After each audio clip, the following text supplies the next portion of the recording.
Welcome everyone to the Student Alumni Roundtable today for the MA in Clinical Psychology online program. Welcome and thank you for joining us. I am Dr. Renee Dorn, Director of Alumni Relations for GSEP. And thank you so much for coming today to learn a little bit more about our Clinical Psychology online program. We have a wonderful panel of alumni who will be speaking to you today, talking to you about their experiences in the program. And those three alumni are Carissa Latiliade, Dr. Jonathan Abdullah, and Rosa Sicailos. So thank you for being our guest speakers today. And then for the staff that will be speaking today, we have the director of the MA in Clinical Psychology program online, and that's Dr. Kristen Dial. She is also the program director for the MA in Psychology program. So she's program director for two online programs. And then we also have with Career Services, Mary Andrighetto. She's the graduate assistant for Career Services. So welcome to both of you for the program staff. And then for my Alumni Relations Office, once again, I'm Dr. Renee Dorn, Director of Alumni Relations. And we also have with us today, Sophia Henriquez, who is our Alumni Relations Analyst, and Alexis Goldston, who is our graduate assistant. So if you ever need to contact anyone from our Alumni Relations Office, you know who we are.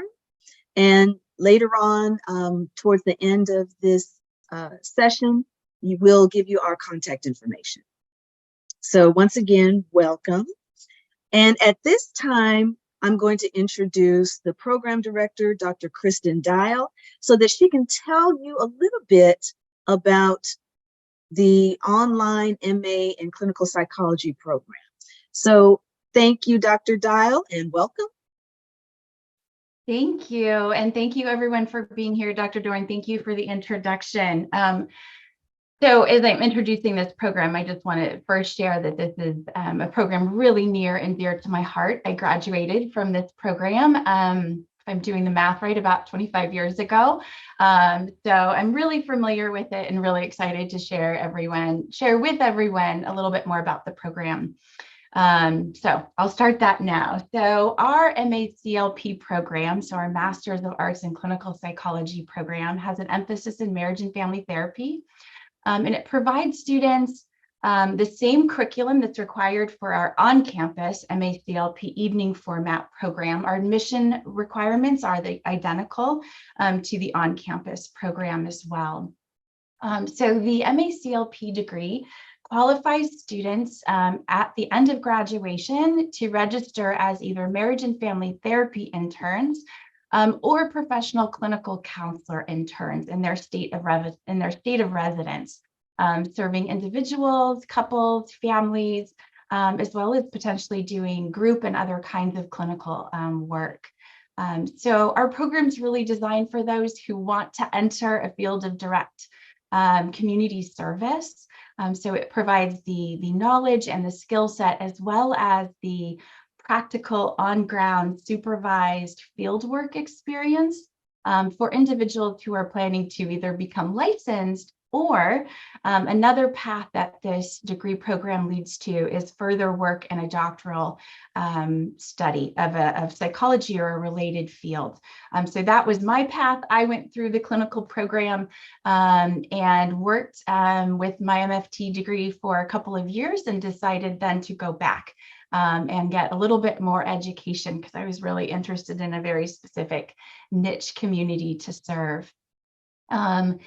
So I mentioned that this degree requires 4 terms in a clinical practicum course, which requires field work. So we have a placement specialist team that work with students across the country in whatever state you're located in to secure those sites and to work closely with those sites throughout your time to be sure that you're gaining the required number of hours and variety of clinical experiences for licensure.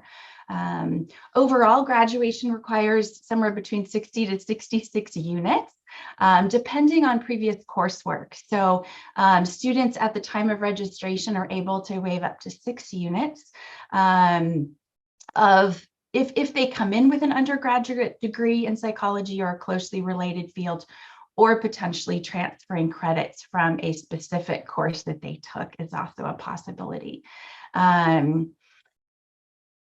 Okay, so I think that's the quick nuts and bolts specifically about the program. I'm going to move into kind of some new developments, some things that we're working on for this upcoming year for our online program.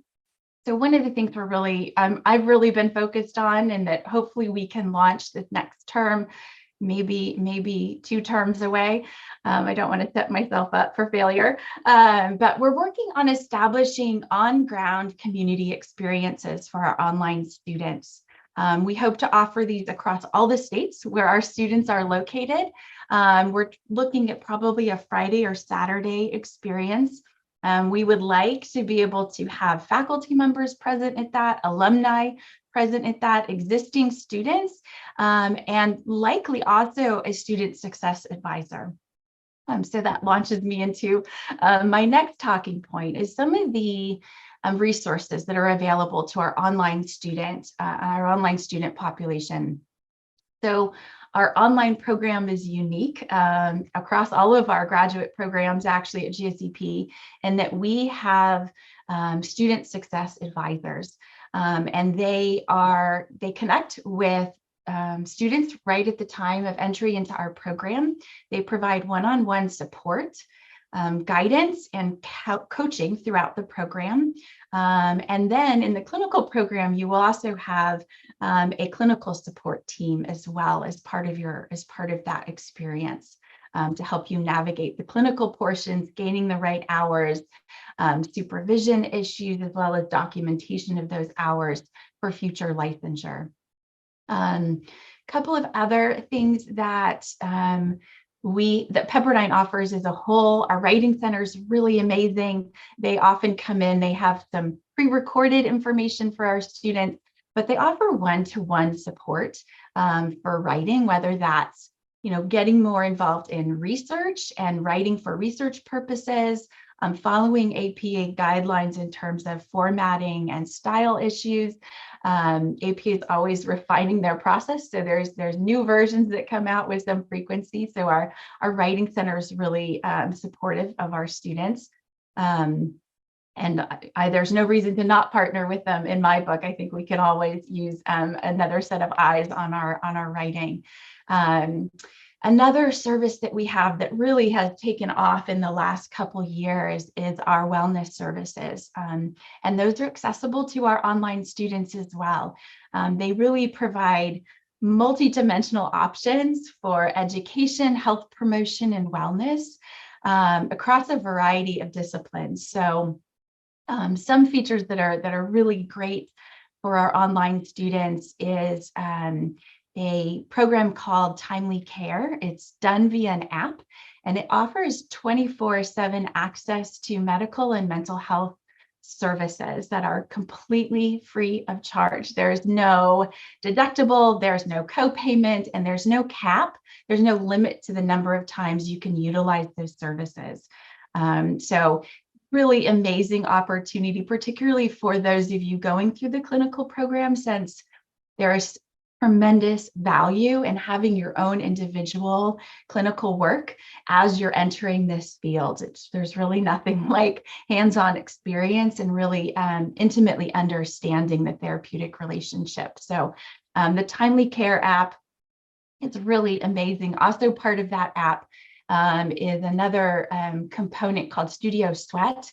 It's a variety of online, I just checked one out this weekend, actually, I haven't done it before, but they offer a variety of online classes, everything from meditation to yoga, some more aerobic classes if that's something that you're interested in. So I think those are really amazing services that Pepperdine has made accessible to all of our communities, including our online communities. Trying to think if there's anything. I think I'll stop talking for a minute, Renee, and hand it back to you. All right. Well, thank you so much for all of that information.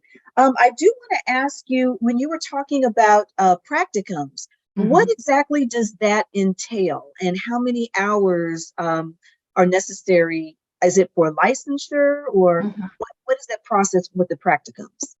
Yeah, great question. I'm happy to clarify that. So students starting after their first year of the program, usually after they're starting their second year, so after 4 terms, once they've gotten all the prerequisites done, enter a pre-practicum class, which is Psych 661 in our program. It provides a lot of details for students around licensure, about the requirements for their clinical practicum training experience. It does everything of going over how to interview, the kinds of things you'd want on your resume, interviewing skills. So we partner with Career Services quite a bit in that class to really provide a more rounded experience for students entering into a professional setting. So when students are ready for clinical practicum, we have a clinical placement team that works with students based on where they're at geographically. So we have sites across the country in every state that we admit students into. So our placement specialists will make appointments with each student. We'll get information about their their areas of interest, their geographical constraints, their time constraints, to try to partner them in a way that fits their schedule, their lifestyle, etc. So that does require in-person attendance. You will then be providing direct clinical services to a clinical population under the supervision of a practicum supervisor at the site. You are also simultaneously enrolled in a practicum course where you talk about everything from kind of troubleshooting clinical case issues to case conceptualization. So walking through the entire process of interviewing somebody and coming up with a formal treatment plan is kind of the focus of the class portion of practicum. In terms of hours, it depends on whether you're going for licensure as a marriage and family therapist or a licensed professional counselor. So each state's requirements are a tiny bit different, but in general, you're looking at completing about 220 hours, 280 hours, depending on which licensed program you're heading towards, of client contact hour while you're in our program.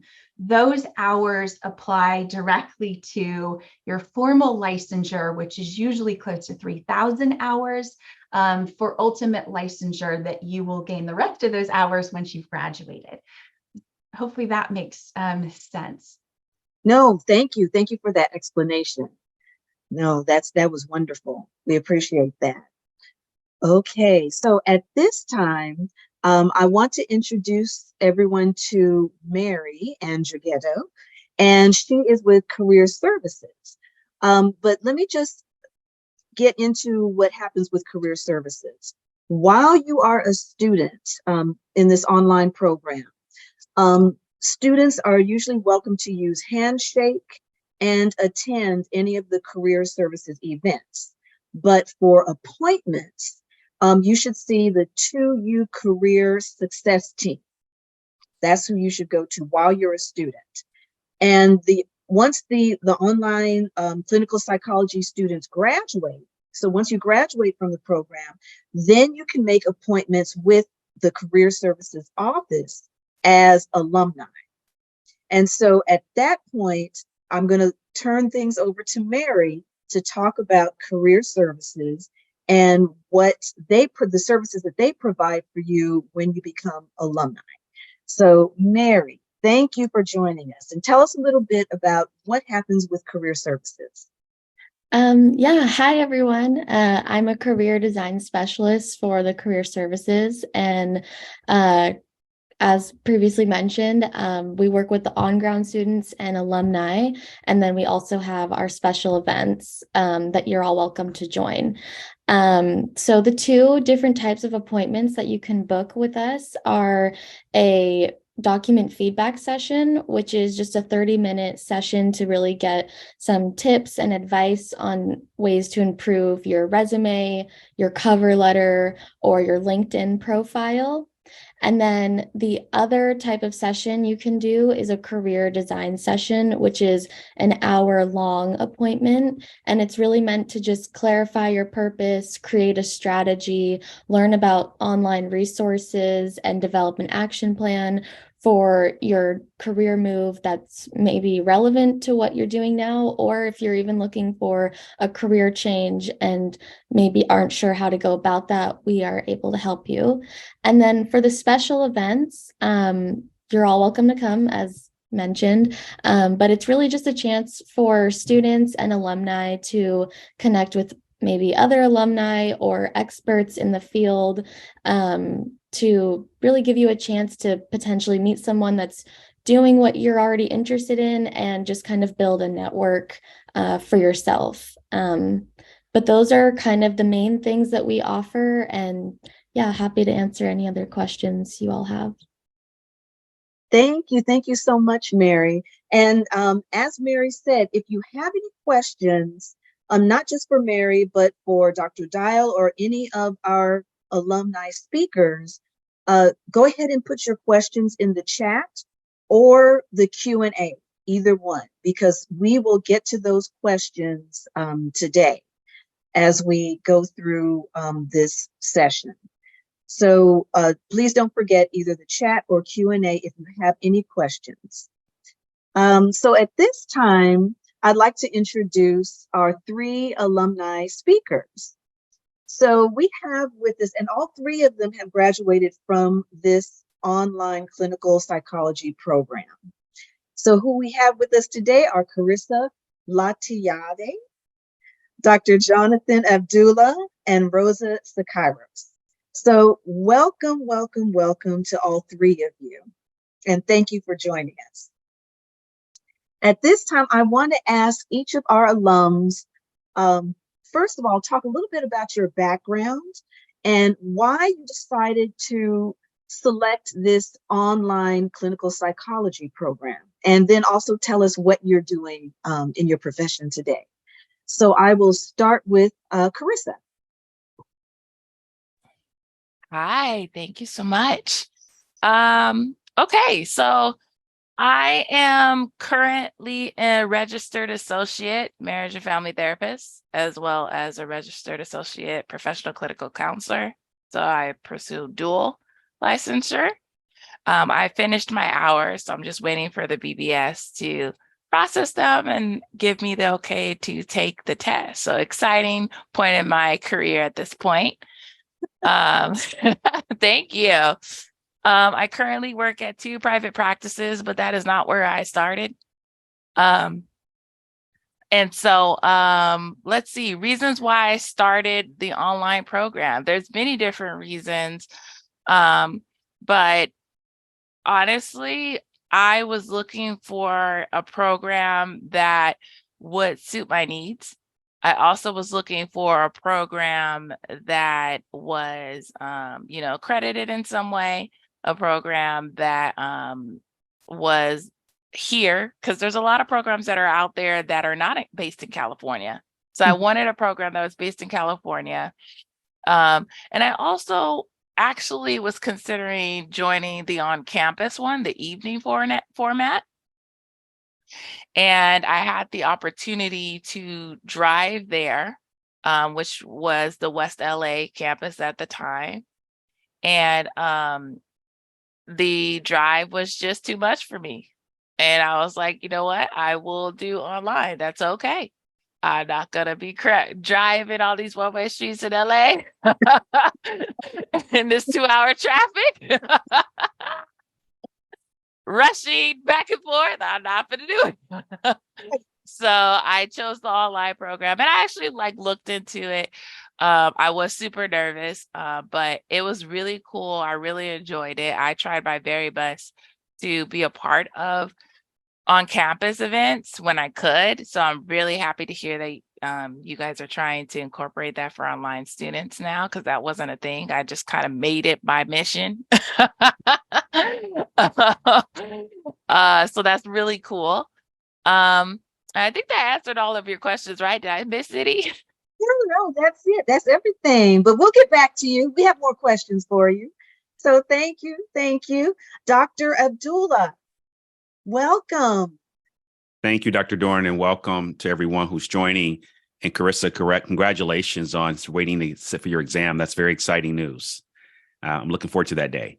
So for me, background is that I came from the financial banking industry. I had 29 years as an executive at Bank of America before I retired from there last year. And I started thinking about my career, and my second career, this is, what I wanted to do that was really going to help me fulfill my life purpose of helping others learn and enhance their wellness. And I've always had flirted with psychology in my undergraduate and 2 other masters. And I thought now it's time to take that leap and go ahead and move forward. And I did a lot of research on all the programs that were out there, that were on campus, that were online, with the busy executive responsibility of working, leading a team that was nationally based. And Pepperdine's program kept knocking off all the boxes of what I was looking for in terms of a quality educational program, a well-respected university with great faculty and people who have come through this great university. And I love the purpose of the university, the service and leadership, right? And the faith-based grounding of this university. And I thought that really appeals to me personally. So I applied to the program, very similar to Carissa. Driving and going on campus that evening was appealing until I thought about my schedule demands, and I realized that wouldn't work for me. So the online program was a fantastic journey for me to go through. Where I am currently now, to the second part of your question, I am now starting a new clinical placement at the CME Psychological Group practice, a private practice. I'm very happy to be joining Dr. Novak there, and I'll be starting there officially next week. So I'm kind of in transition between leaving a different practice that I was working in Ventura and extended volunteer time at the Boys and Girls Club, where I did my internship, which is a great place. If anybody's thinking about an internship, great place to go there in Malibu. And so, and I also founded my own mindfulness-based education organization, MindSolve. So I have a podcast that I have biweekly that I do podcasts on mindfulness-based education solutions with stress reduction and relief. And I have aspirations of teaching someday at Pepperdine. So that's down the road. I talked to Dr. Rogers about that when I get licensed, I want to come back and be a proud alumni and help others go through this great program. So thank you so much for inviting me to be here today. And I'm hopeful that this information is helpful to others who are expecting to take that leap like I did and join Pepperdine's online program. That's wonderful, Dr. Abdullah. I want to ask a follow-up question. So you said you had a career change. So what made you want to leave the financial arena and then move into clinical psychology? Yeah, that's a great follow-up question. Part was that I accomplished everything that I really had sought to accomplish in that field. And I was very successful. And after I completed my doctorate about 5 years ago in adult education, human resource development, I had, built out a great program, won an award, a Brandon Hall Award for a mastery program I designed there. And I thought, this has been great. However, I really want to get deeper with people and helping people who are experiencing mental illnesses, mental disorders, or just stress in their life. And so accomplishing my goals there and having desire to do more to help and impact lives and families brought me to this second career. And I'm not looking back. I'm so happy about my decision. That's wonderful. Wonderful. Thank you for sharing that. And so now our last alum is Rosa Sakairos. And so I can't wait for you to hear about her because Dr. Abdullah, she is currently adjunct faculty. So Rosa, please tell us a little bit about your background and why you decided on the online psychology program and a little more detail into what you're doing. Yeah. So, hi, nice to meet you all. Thank you for having me. So I am also an AMFT and an APCC, and I'm like right there with my hours. I have like 200 left, and then I will be sitting for the exam as well. So I'm really excited, really sad because being an associate, I mean, you get to learn and you get to experience and, it's fun. So I'm really enjoying it. So I went for dual licensure. I focus mainly on trauma. So I'm EMDR trained, and then I'm also trained in trauma resiliency model. So I was in private practice for a good amount of time. After I graduated, I stayed at my internship site for maybe like 6 months, and then I went right into private practice. And then last October, I left private practice and went to a group practice where I love. I'm with like-minded people. They're all professors as well. And then I also teach in the online program too. So I'm an adjunct professor, and I teach 612 theories of counseling and psychotherapy. And then I also teach 658, which is developmental psych. So that is what I do. And then what led me into this program is I was actually a makeup artist for 13 years. And I did a lot of different positions. So I was a store manager, I was a regional, and I was a market trainer. So I did a lot of education and sales. And I had so many clients who had told me, oh, you should really be a therapist. You're doing so well. And I said, hey, I'm getting my bachelor's right now in psychology. And this program was actually recommended to me by 2 different people. And I looked it up and I thought, wow, amazing. They're APA accredited. The diversity, it's really great. The curriculum, because you can see the curriculum online. I looked it all up, and there was no GRE that was required. And I didn't want to take that test. And then I applied. So I graduated in like May. I got my application, or I did my application. I got my acceptance in June. And then I started in July at Pepperdine. It was crazy. It was like 1, 2, 3. So I have not looked back. I love this program so much that I sent in my resume, my application, and I said, hey, can I come teach? I want to be part of this community. I love it here. So. And I hope to, I'm actually studying for my GRE now because I hope to get my doctorate here at Pepperdine. So I'm applying. That's wonderful, Rosa. Yeah. Oh, fantastic. Okay, so to ask all of the alums, now you've talked about licensure. So what exactly does that entail? What do you have to do for it? How do you go about getting licensure for the areas that you're in? So, Carissa, I'm going to start with you on that. Okay, cool. So, well, the first part of it is like the requirements as you're a student, which Dr. Dial kind of mentioned, like you do the 225 or the 280. And for me, I'm not sure like when everybody else was a part of the online program, I think I was like right like the second quarter of people that started when the online program started.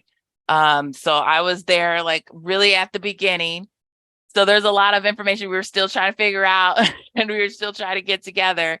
But essentially, I had looked it up, and you guys can research this as well online on Google, about like when you think about the ways that you want to work with clients, what approach appeals to you the most. Right. And so when we think about licensure, this is our license to work with our clients. Right. And when we think of licensed marriage and family therapists, yeah, we work with families. Yeah, we work with couples, but we also work with individuals. Right. And so when you look it up, there's really this emphasis on the relationships. Right. And how those relationships can impact our mental health. And so for me, when I was looking it up, I looked at a couple of different factors. I was like, okay, I'm going to be in California. That's number one. It's my dream to open my own private practice. And I've always wanted it to be an online private practice. I actually wrote that in my statement of purpose. Little did I know the pandemic was going to happen, and then online was going to be a thing. So I was like, wow, okay, this is really happening. And so the other part of it was I wanted to be online because I wanted to have the ability to work in different states. So that would be really cool. So in other states, PCC is more popular versus MFT. MFT is really big here in California. So that was one of the big reasons why I wanted to pursue dual licensure. So I'd have both of those options. Could you tell us the difference between those two? You said MFT and what was the other one? PCC. So MFT is marriage family therapist, and PCC is professional clinical counselor. And so MFT, if we think about it as we're looking at the relationships and how these relationships affect the mental health of our clients, PCC, we're looking at the individual and how the symptoms and the clinical aspect of what's happening with the individual is affecting them. Right. And so in my mind, I was like, I identify or I resonate with the PCC mindset. But what's really funny is after graduation, after working with clients, I often bring up relationships. So it's really hilarious. And I think that I did the right choice by doing both.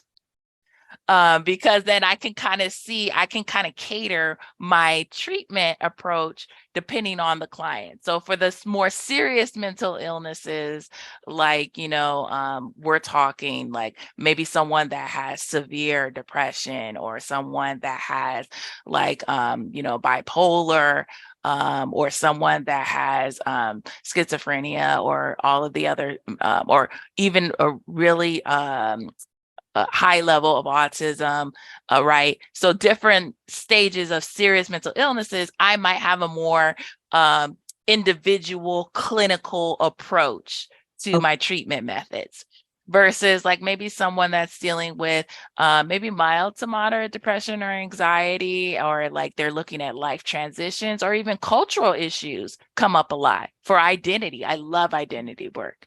Right. So that comes in our relationships with our parents, with our peers, with our friends, and how that impacted how we see ourselves and how we view the world. And so those relationships are key. And that's where I'm really stemming from the MFT, marriage family therapy approach. So they're very different viewpoints. And then if you look at it, social workers is more about the community and resources. And the reason why I know that is because I did my practicum at the county. So I worked with nothing but social workers. So it was really cool. I really enjoyed it. And so I understood from that aspect of getting resources, connecting people with different things in the community, different resources like, Bridge to Home or Section 8, or like, programs for helping them with substance use, issues with like, shelters or getting childcare. Like I figured out how to work in that lens as well, of like, how can we bring the community to help the person with what they're dealing with? Okay, that's wonderful. Yeah. That gives a broad spectrum of uses for both types of licenses. Okay. Oh, that's good to know. So I want to ask Rosa the same thing, because you talked about different licensures also. Yeah, ditto. That's really great. But yeah, I went for dual licensure too, because I don't know if I'm going to stay in California for the rest of my life. I've already been here for 13, 14 years. So jokes on me, I probably will be. But being virtual, I could go get licensed in other states too. And also with the LPCC, there's a new thing. It's like the counseling compact, where you can be an LPCC and then have clients from other states too, which makes it really versatile. The process is a little different because in your practicum, your MFT hours count while you're in school. But then when you go on to graduate, after you graduate, that's when your LPCC hours start. So that's why for us, it's taking a little bit longer. Well, I assume, because that's definitely my case, because you don't count those 3,000 hours until after graduation. So it's a little longer. I see. But worth it. But worth it. Okay. So Dr. Abdullah, the same for you, the licensures that you are working on or going after? Yes, I actually did dual as well. I'm at the 280, and then I had a little bit of a glitch because I did so much research in my doctorate that I didn't have to take the research course. So when the BBS got it, they said, you're not LPCC because you don't have that course. So that's bridge over the water. I'm fine with that. But my colleagues, Carissa and Rosa, did a great job of explaining the differences between the two. And it is advantageous, what I've heard from others in the field, to have both for the reasons that they described. I've moved enough. So, Rosa, I'm staying in California, so I'm pretty secure. So I'm going to be here, and MFT suits me well. So I'm grateful for that. But I would also say, from a licensing standpoint, one point that I'll add to what Rosa and Carissa already shared that's really valuable information is that I would encourage you to go in understanding with clear eyes what that means for you in terms of the different toll gates you have to hit, because there's a lot. There's the obviously going through the program, the 225 or 280 if you're going to do dual. Then after school, you have to also make sure in part of the BBS requirements to have 500 hours of your total 3,000 hours to be family couple related. So it's a concentration of 500. You've got 1,750 that are clinical hours where you're actually seeing clients or patients. You got the flexibility of about 1,250 that are non-clinical. That includes your supervision. That includes community activism and workshops and training and other things that you do. So it's not just a big block of 3,000 hours. It's broken down into a pie, if you will, a pie chart of different types of hours you need. And it's great because it gives you the opportunity. And what I did, I'm currently at about 1,600 hours total. Rest of my hours left were pretty much clinical because I completed several certifications that were related to what I want to do in my field, between the Beck Institute with cognitive behavioral therapy, the Gottman's method of couple counseling, which I'm really interested in. I work a lot with couples, to trauma training that I've taken and specializations with that, mindfulness-based training. So I packed in a lot through my clinical practicum, different trainings and certifications that really landed me where I'm at now at a group private practice of CME Psychological Group. Because when I came to that interview and showed up, they were really impressed with the work I had done in my practicum and the training and additional work I had done to accumulate hours that were relevant to what I want to do professionally. So I encourage you that start with the end in mind. When you get even, and I wish I had done that from the very beginning. I had to kind of learn through the process. But as I learned quickly that figure out the hours are investment of time. I see time as the currency of life. How you invest and spend your time defines you. So if you're using those hours really meaningful about refining your clinical skills, getting the knowledge and experience and exposure that you need, it's going to set you up really nicely when you come out of this great program and go out into the field and start practicing.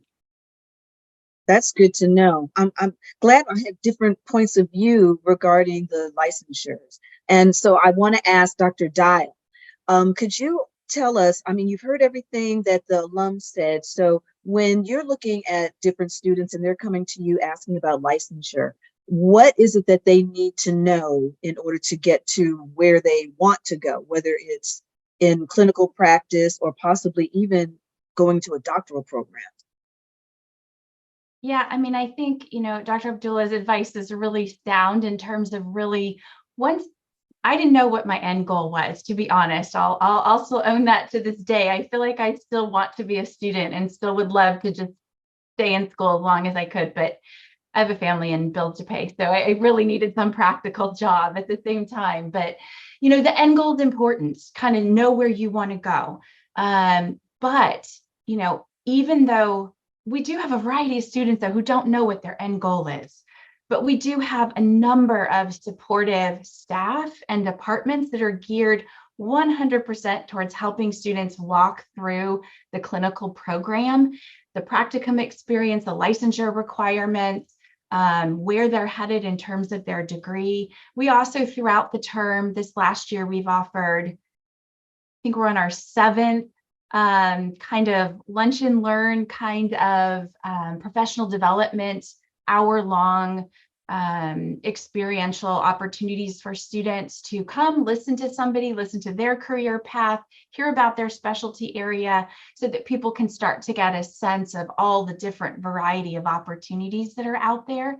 So as far as sticking with a master's degree or moving on to a doctoral degree, I mean, I think in this day and age, there's not a whole lot that you need a doctoral degree in psychology to do that you can't do with a master's level licensure degree. There's a few caveats to that. One would be probably a little bit more time spent in research activities, but there are outliers to that. There's a lot of people with master's degree that do research.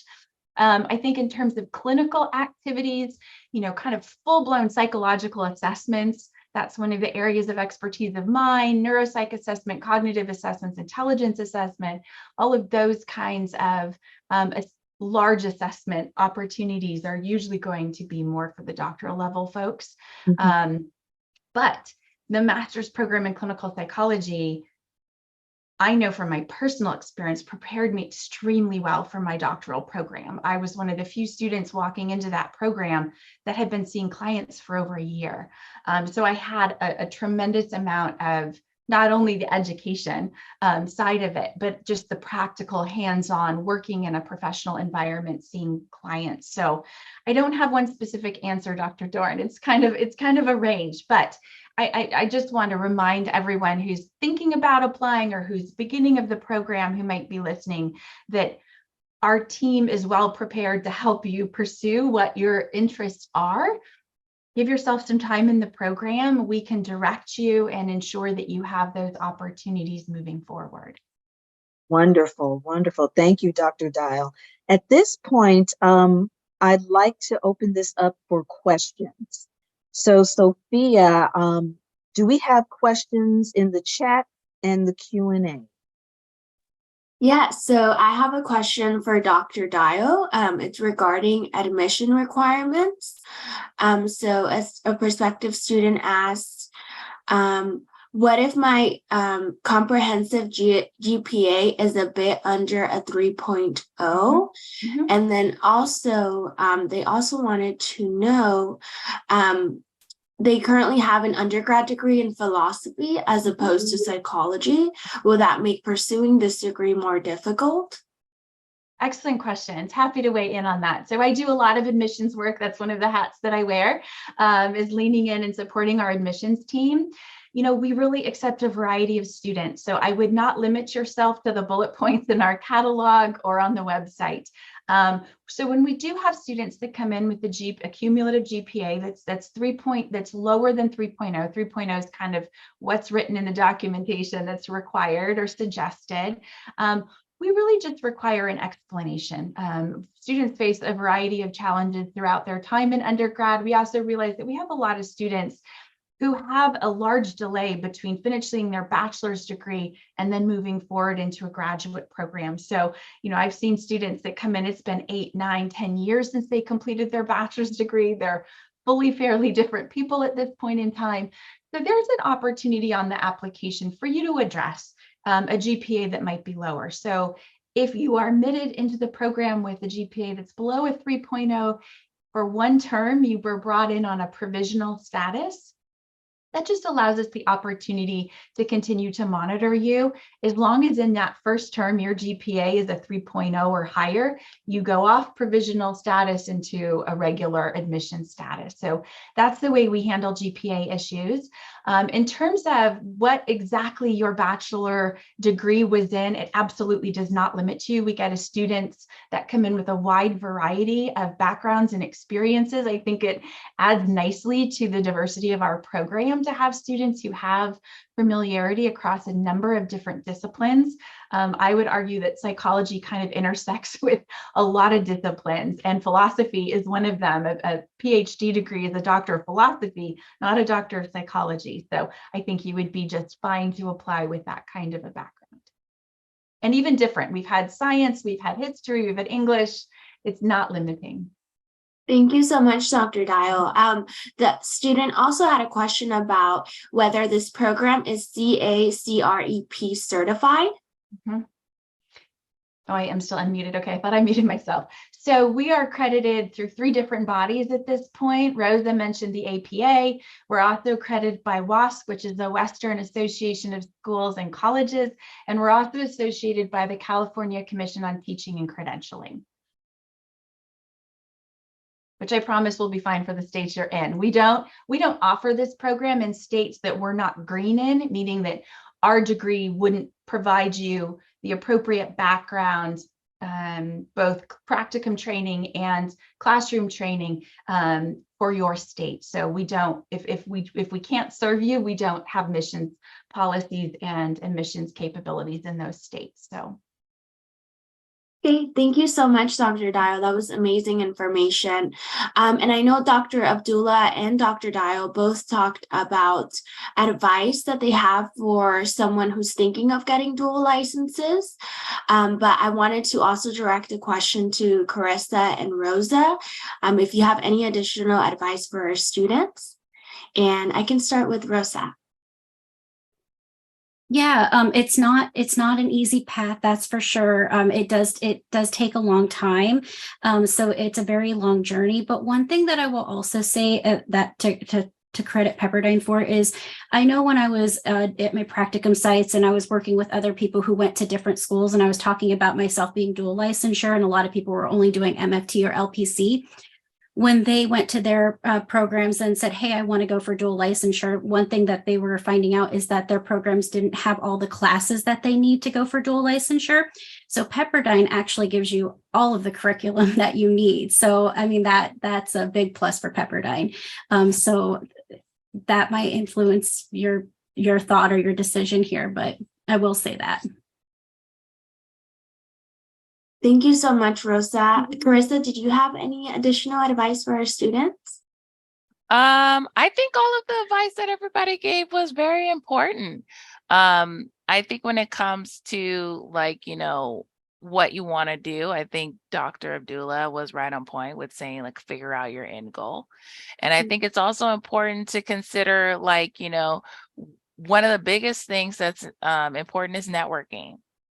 Right. And so figuring out how you can connect with others, how you can get more information, talking to not only the people at Pepperdine, but branching out, right? We have big associations, right? And I was honored to have the great opportunity to be the pre-licensed rep for the Los Angeles chapter of the California Association of Marriage and Family Therapists.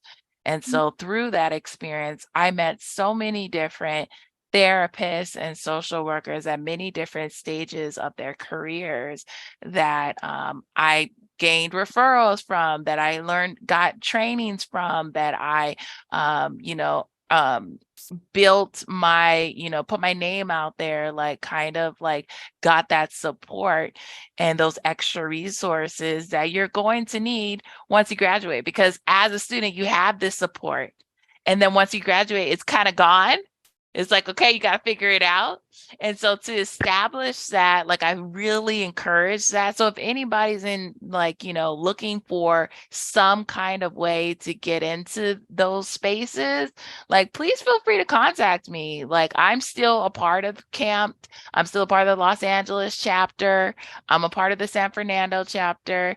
And I encourage you to look for the local chapter to you. But if one of those happen to be the one that I'm a part of, reach out. Like, if you want to be a part of it, if you want to be a pre-licensed rep, if you want to get to know other people or to present and get your name out there, reach out. Maybe I can, get you connected and set that up. Like, this is a great time to do it as a student.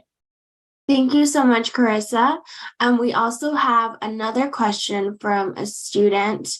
They asked, I would like to specialize in MFT, but also private practice while I still pursue my professional career for insurance that I currently do.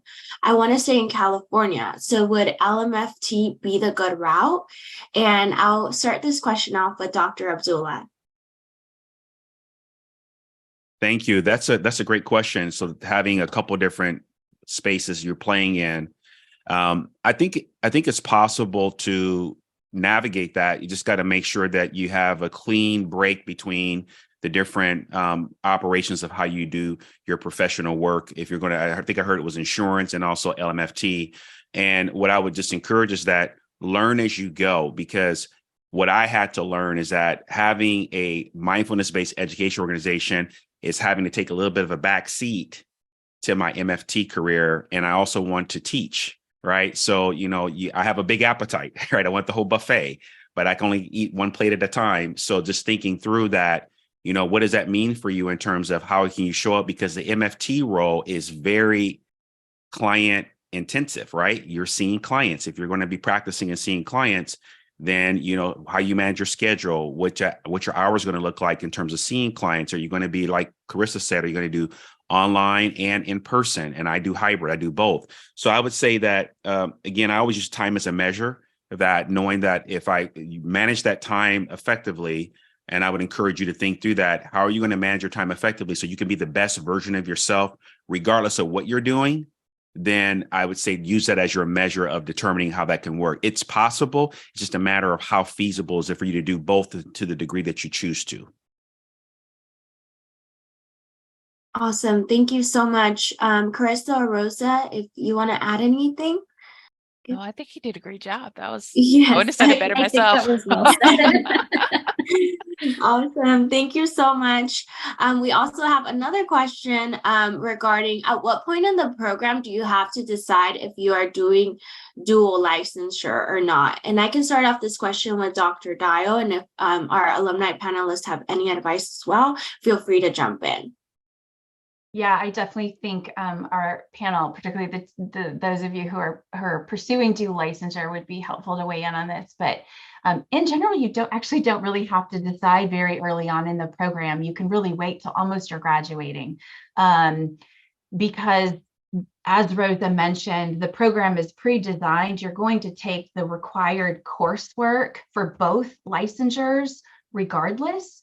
So the clinical hours for the LMFT are already built into the program for the pre-degree hours that you can collect. So it's really pretty wide open. I know students that a couple of years after graduating make the decision to apply to be an intern as a LPCC and then start accruing hours for that licensure moving forward. I don't know if our alumni want to add anything to that, please.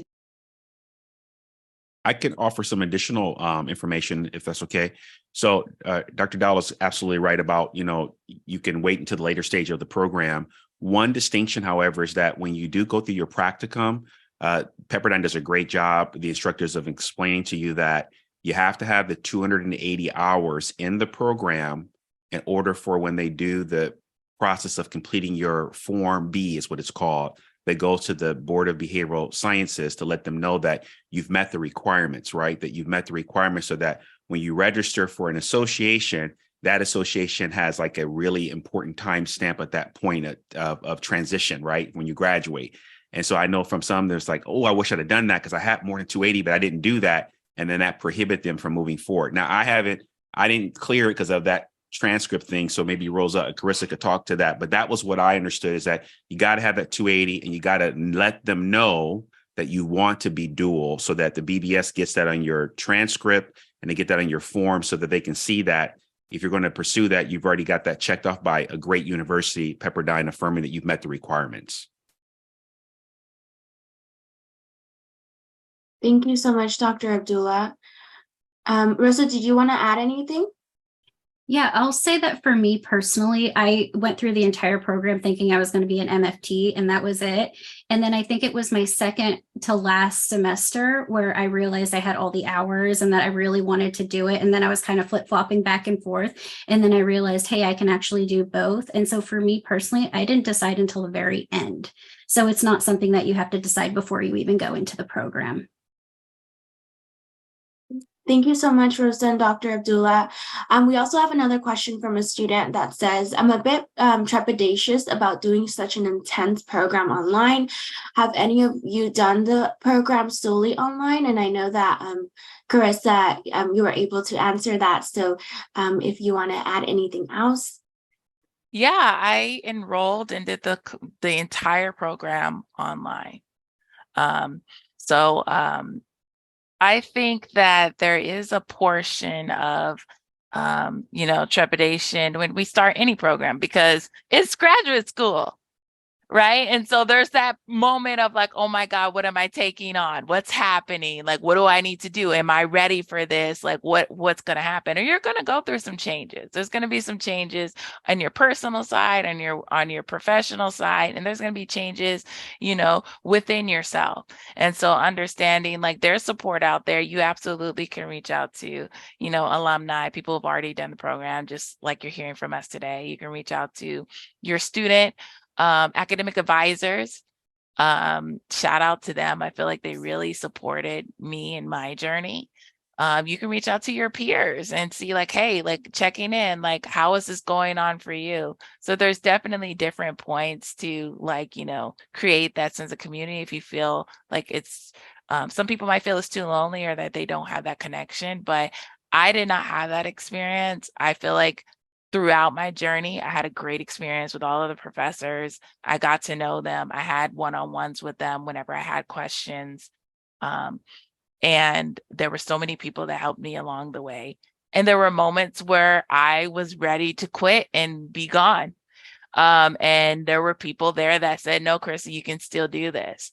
And so like, and full transparency, I was doing the program during the pandemic. So a lot of things changed with my practicum. I got a hit with my hours. So there was a lot of things going on. And so understanding that you have that support along the way is super important. And if you have more, specific questions, I'm always available if you want to reach out. Thank you so much, Carissa. And I had two last questions. A student asked, after you graduate and do additional hours, if you pursue LPCC, are those hours typically paid or are the later hours all unpaid? And another student also wanted to ask, relating to hours, how long does it typically take to complete the 280 hours needed? Dr. Dial, I'll start off with you, and then if anyone else from our alumni panelists wants to jump in, please feel free to do so. Thank you so much. Sure. So most students take 4 terms of clinical practicum, which is, we have 4 terms a year. So it's about a year, but hours depend on your site. Like Carissa was mentioning, a lot of our students during the pandemic, because they weren't set up yet to do telehealth, face-to-face hour time got lost. So it does depend somewhat on your site. It also depends on student availability. Some of our sites will say we have clients for this set of hours Monday through Friday, or we see a lot of clients on the hours on weekends. So it really depends on how open your schedule is to be able to be in a practicum setting on the ground. So most students within a year, and that's built into the program, they're taking a clinical practicum at the same time. So the first year program tends to be heavier in terms of the academic coursework. Second term, there's the heavier emphasis on the clinical work.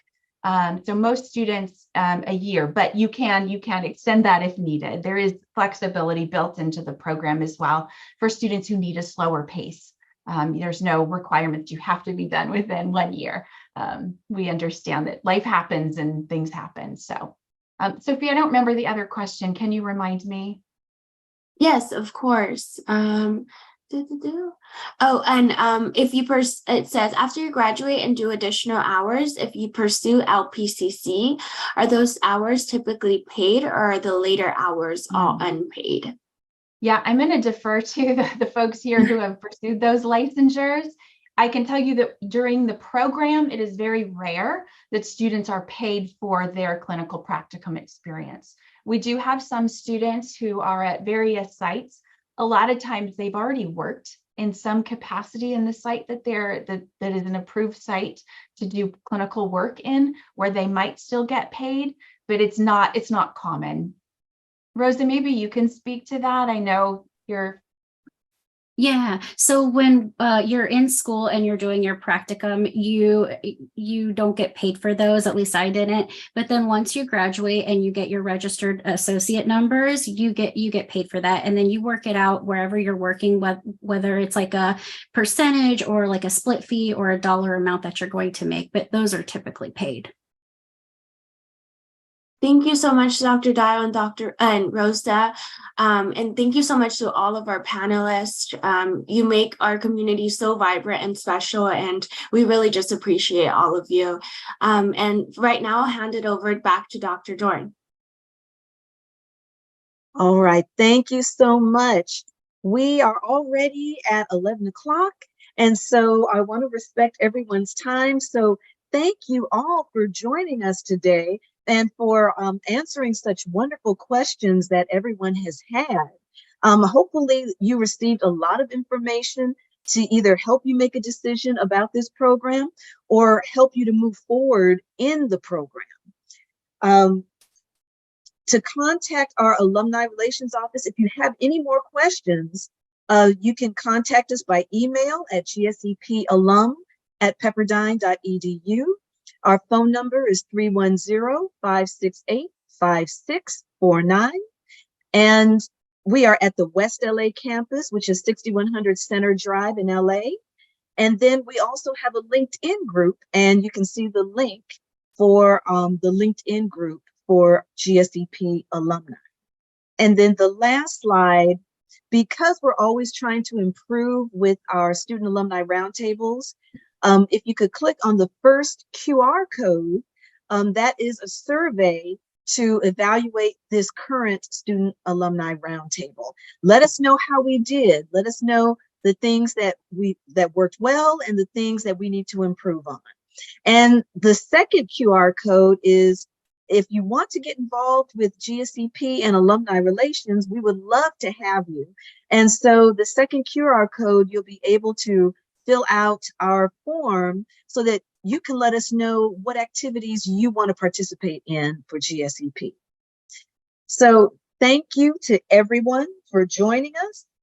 Thank you, Dr. Dial, once again, for talking about the programs, the MA in psychology last week and MA in clinical psychology this week for both the online programs. Thank you to our alums who joined us, Carissa, Rosa, and Dr. Abdullah. Thank you so much. And Mary, thank you for bringing information about career services. And thank you to the students, current and potential students.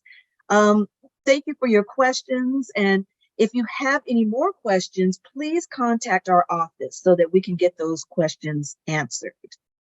All right. So at this point, everyone have a wonderful day, and we look forward to seeing you at our next Student Alumni Roundtable.